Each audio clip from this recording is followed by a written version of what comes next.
going on, Falcon fan? This boy Ricondo coming back at you with another video. So today we're going to talk about quick Atlanta Falcon news, and yep, the rumor is back out there again about Mr. Lamar Jackson. Of course, we know about he requested a trade, and we're going to talk about that today. So guys, if you have not already, go ahead and please subscribe to the channel. Please hit the notification bell so you know when I drop another video. Please hit the like button so I know you guys out here to talk about. Then please share my video throughout the YouTube universe so more people can come in and hear me talk about these Atlanta Falcons. So guys, like I said, today we're going to talk about Atlanta Falcons continue to add depth to their defensive line. They added defensive lineman Joe Gaziano, actually undrafted free agent for the Los Angeles Chargers in 2020. Like I said, this is really signing this guy to a minimum contract to come in and compete, for snaps on the defensive line. Joe Gaziano played 21 games with the Chargers. 14 of those games he played actually was in 2020, so not as many snaps, but his career, like I said, 21 games over 3 seasons. He had 1 start, 1 sack, 22 tackles, 2 tackles for a loss, and 4 quarterback hits. So like I said, not a whole lot to get hype about. But another guy that the Falcons pro staff went out and actually they went out and found another guy that could definitely add to that room. The depth is there. This don't mean that they're not going to get another free agent, defensive lineman, or go out and get a defensive lineman in the draft. But just adding to that room, minimum contract. The more bodies you have, the better you could be. Falcons have been known the last 2 years to actually go out and find good guys for minimum contracts. So this is nothing new for these guys. Like I said, their pro scouting staff is really, really good. Go out and find good guys like Joe here that definitely could be a bright spot for us. Come in and play some spot snaps. That'll be a really good thing. So this once again, Terry Fontenot doing this thing, going out, adding depth to the defensive line. Of course, we lost a couple of guys to our defensive line. We lost Adul Anderson to the Commanders, who actually played pretty good for us last year. So bringing another guy, go along with Timothy Horn, Jalen Dalton. Then, of course, our big guns that we got, David Almada, Grady Jarrett, and Taquan Graham. So, good signing for us. Minimum contract. Not going to put a dent in our salary cap at all. Once again, front office doing this due diligence, going in and bring guys to add to this 90-man roster going into training camp. All right, so let's get into the rumor once again. Yeah, and this rumor not going to die, guys. It's going to probably stay around until Lamar Jackson finally get his contract signed, get his final destination. But today, once again, it pops back up because Lamar Jackson actually went out on his Twitter feed and actually told everybody that he requested for a trade back March 2nd. So if you look at that timeline, actually that was before the new league year. That was before free agency started. That was before the franchise tag designation and everything. That was like 5 days before that, because the deadline was the 7th of March.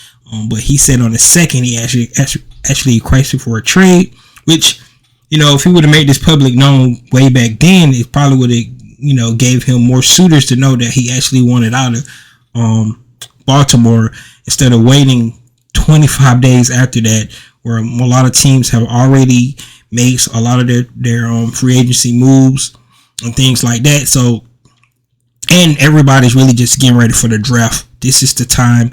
A lot of teams are really getting honed in on the draft, and their plan is for that.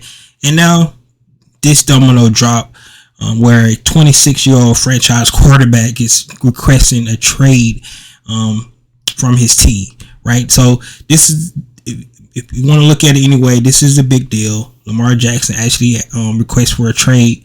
The reason I'm talking about it on the Falcons page, because most people, for some reason, feel like his best fit would be with the Atlanta Falcons. So you guys know my personal opinion on this. Lamar Jackson is electrifying. He's a dynamic talent. So, if they were to make the decision, I would be on board with it. But if they don't want to make the decision, I'm 100% behind going with Desmond Ridder, because I believe in the kid and I believe he deserves an opportunity. But the reason we're going to talk about this today, because we got to talk about it. Like I said, I really don't like to talk about rumors, but we're going to talk about it today because we need to know if this happened, what would it take and how would it actually look, right? So first of all, like I said, we're going to talk about Lamar Jackson in itself, 26-year-old quarterback who has a 45-16 win-loss record, which is probably one of the best records over that time span ever for starting quarterback in the NFL. Can't deny that, right? Touchdown to interception ratio, 101 touchdowns to 38 interceptions. 63.7 completion percentage, which is a little bit lower than the average. 12,209 passing yards, and the biggie, 4,437 rush yards. So, like I said, he's probably, when he's on the field most of the time, he's probably one of the most athletic players on the field, offense and defense, when he touched the ball. So, and a guy who gets the ball in his hands so much, can do so much damage with his legs primarily, and he's not a terrible thrower of the ball. Could be the scheme, we really don't know, because we've only seen what he's been able to do at Baltimore and how they designed the offense to fit his strengths and things like that. So can he be a 4,000 yard passer? He haven't did that yet in his career. But if you go back to his days in Louisville, he was throwing the ball a little bit more, and he was running a little bit less when he was at Louisville. So on Bob Petrino's offense. So does he have potential? Maybe. I'm not 100% sure, because like I said, we have not seen it in the NFL. But again, with another offensive coordinator, maybe we'll have to see what that's like. But once again, like I said, Lamar Jackson is a talented player. The whole thing is people saying that why wouldn't any team, want him? That's a great question. Like I said, if you look at the record, look at the stats, you look at things. What we're going to talk about today, the reason why it could be an issue, not only for the Atlanta Falcons, but for other team. So I'm going to talk about 3 points today, and then hopefully we can just have a discussion about it, move on, and see what actually happened with Lamar Jackson.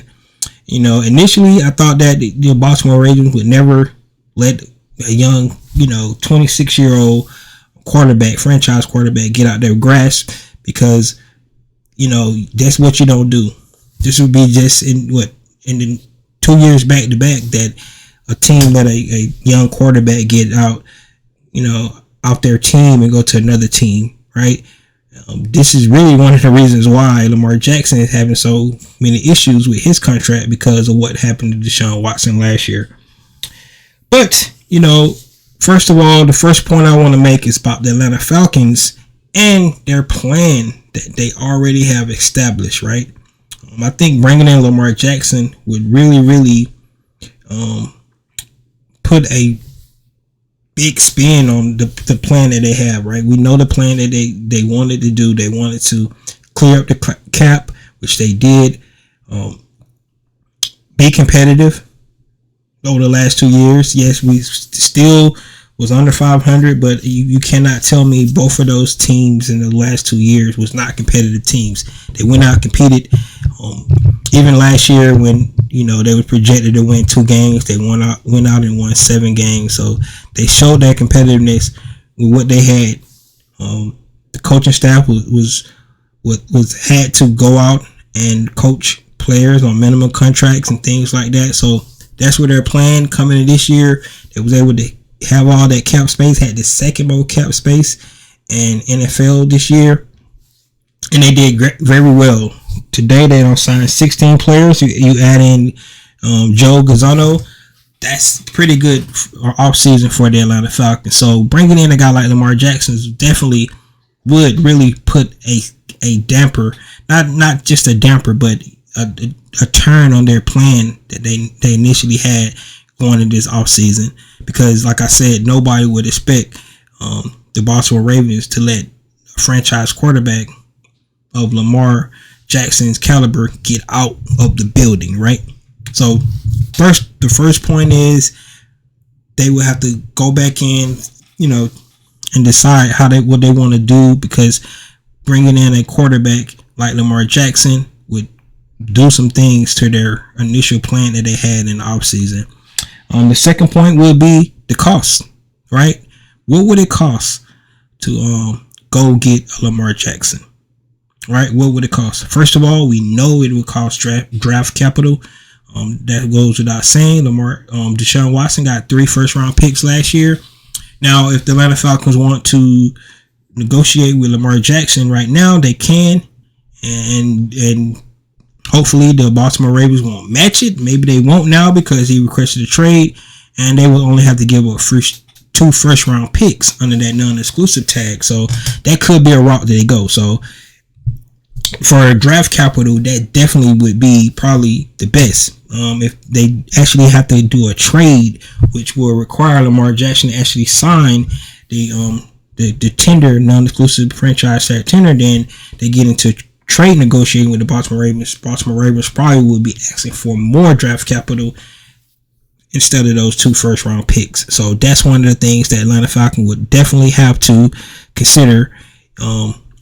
If they're going to pursue him, they probably would, in my opinion, would probably try to do the contract first and just have to give up 2 first-round picks, vice giving up more if they have to get in trade discussions with the Baltimore Ravens. The second thing would be the contract, right? When we talking about the cost, what would it cost the Atlanta Falcons to actually lock Lamar Jackson up for years to come? That would be the cost. Well, I know a lot of people saying that they only got $21 million. How would they be able to do it? At this point, it's possible because we just seen what the New Orleans Saints was able to do. They was like millions of dollars over the cap, and they've been signing guys all off season. They was able to bring in Derek Carr, so it's possible for the Atlanta Falcons to do this. One of the things they will have to probably mess back up their clean cap salary cap that they got right now. They will probably have to go out and restructure some guys, Grady Jarrett, Jake Matthews, things like that. Restructure those guys to try to create cap space for Lamar Jackson to bring him in. So that's one of the things they could do. They can definitely go out and restructure contracts to try to get to a number for Lamar Jackson. This year probably could be up under that 32.4, and then on years, because if you go look at the cap for next year, it's still clean. The Atlanta Falcons still have almost $80-something million to play with for next year's salary. So it's a way to do it. I'm saying, so it's not impossible. People saying that they don't have the cap space to do it now because they done made out a deal. It's not really the case. They'll be able to figure out how to make the cap. I just think they had a clean cap going into this season. Bringing Lamar Jackson in probably would make it unclean again, with that big dollar value they would have to start to pay Lamar Jackson. I can't tell you this. It's better to do it now than it was to start, because I like all the moves they made. Then they want to go out and get Lamar. Yes, they would be a better team than they were when they started the offseason with Lamar Jackson. So that's one of the things to consider. But once again, the cost would really, really be the biggest issue for me. Draft picks and the contract. What is Lamar Jackson actually asking for guaranteed money? So those are the things that the Atlanta Falcons would definitely have to consider. And the last point, which I think is probably one of the most important, because we know financials get figured out. We know draft capital and all that things get figured out. The biggest thing to me is the fit and the scheme. Now, like I said, most people feel that, Lamar coming to Atlanta is an easy fit and an easy fit for Arthur Smith to school him up, which you can see it, right? You can actually see Lamar Jackson getting with the third best rushing attack in the league last year, along with the weapons, Kyle Pitts, Drake London, Cordell Patterson. You can see all those moves and how you can envision what Lamar Jackson will be able to do in this offense. But we just don't know, right? Lamar Jackson has been in a specific offense pretty much his whole career. It was tailored completely around him. Everything was surrounded around Lamar Jackson with the Baltimore Ravens. I would say that Arthur Smith could utilize Lamar Jackson's skills, but you don't want to tailor your whole offense around one player, right? You have too many weapons. We got a young phenom receiver just came out, Drake London, with his upside. Of course, we got the unicorn Kyle Pitts doing his thing. The way Tyler Algier ran the ball last year, you want to be able to feature him, and of course Cordell Patterson to some of the things that he could do. And then you add that, and it would be impressive to add the legs and the explosiveness that Lamar Jackson had to that offense. So I think Arthur Smith would really have to sit down and figure out how he would want to utilize Lamar Jackson and how would he fit with the weapons we already have, with the scheme and things like that. So that's the biggest question. How would Lamar Jackson actually fit with the Atlanta Falcons? I think all the other stuff, even though I would not like it, the salary cap, the draft capital we have to give up, the contract, will we have to give up a player in this trade or whatever? All those things, definitely have to be considered. But I think the fit, some people say it could be seamless fit. Maybe it won't, right? Because Lamar Jackson is, like I said, he really had the whole offense tailored around him. I mean, the way they ran the ball was predominantly a running offense. Arthur Smith mentioned that he wanted to get it more explosive. We want to be able to pass the ball down the field, because you have to be able to keep defenses on, especially in today's NFL. So that would be the question for me. How would the fit and the scheme work for Lamar Jackson? But I mean, like I said, let's be honest. The guy is 45-16. He's a dynamic, electric quarterback. So I get it. I get the intrigue from so many Atlanta Falcons fans, from the media. The national media is pushing this as well. Hey, they really want Mike Vick 2.0 to come to Atlanta, right? We know it would bring excitement. We know, all these fair weather fans would really, really start to come out, and the Mercedes-Benz Stadium will be jumping again, because they'll be ready to see the part 2 of the Mike Vick experience with Lamar Jackson. But for me, at the end of the day, I want to see a good team out there. I want to be able to see a team that's able to compete and sustain throughout the years. I know a lot of people don't want to hear this, but the Mike Vick experience is really exciting. One of my best Atlanta Falcons all the time. But Mike Vick was here for 6 seasons and only had 2 winning seasons. So we want to win, right? That's what it really boils down to. So not saying that we won't be able to do that at Lamar Jackson, because from what we've seen in his time in the NFL, it's really been successful. So not saying that he won't be a winner, but you want to have sustained success, and that's what they will have to consider in the end, right?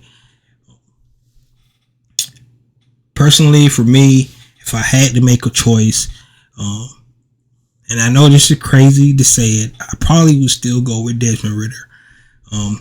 Yes, our improving quarterback that we only seen play 4 games, and it's only because of what they would have to give up to get Lamar Jackson. That's the only reason why. It has nothing to do with Desmond. I think Desmond Ridder is a better fit. He's a better player, anything like that. It has completely to do with the build of the team for sustainment, success over the long haul.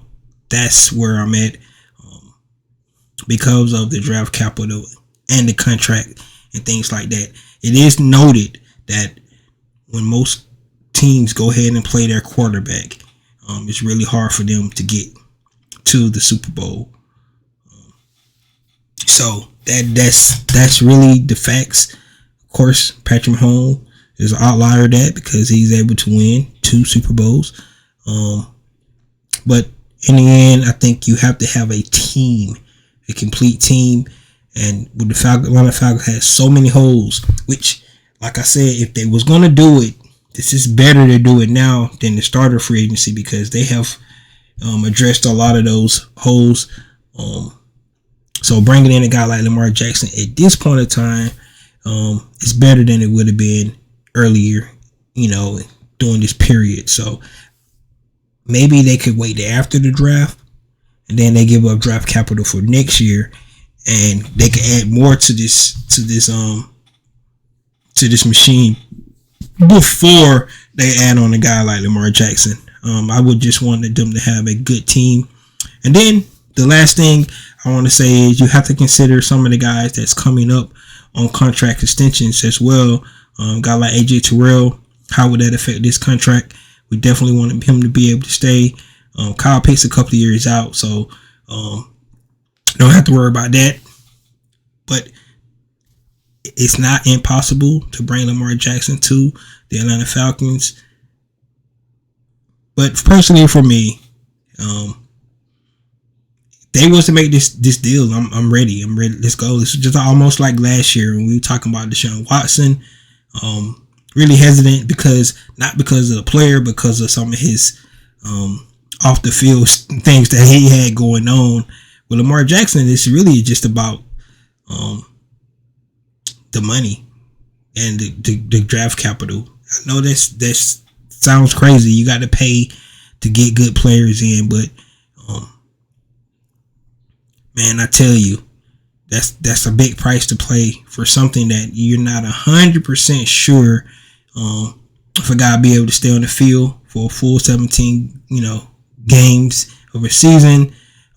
The fit and the scheme, like I said, is unknown because he only been in one type of offense his whole career, and you don't give up all that money. So those are some of the things. But guys, that's just my opinion.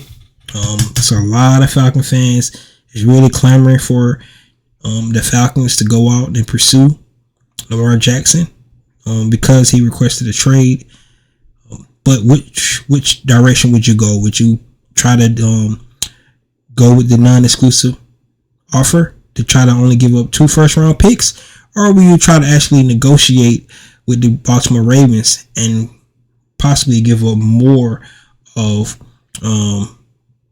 draft pick capitals and things like that? Because now, since you're doing a trade, the Baltimore Ravens can potentially ask for more. So those are things to consider. The Atlanta Falcons, like I said, we know they got a plan. It's really now it's draft season. Most of these teams are really honed in on their drafts, and then a ball like this just drop out the sky, and they have to think, right?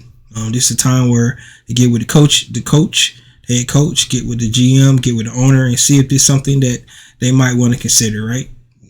Of course, their first point, like I said, how does it fit in their plan of trying to get the Atlanta Falcons to be a competitive team for years to come?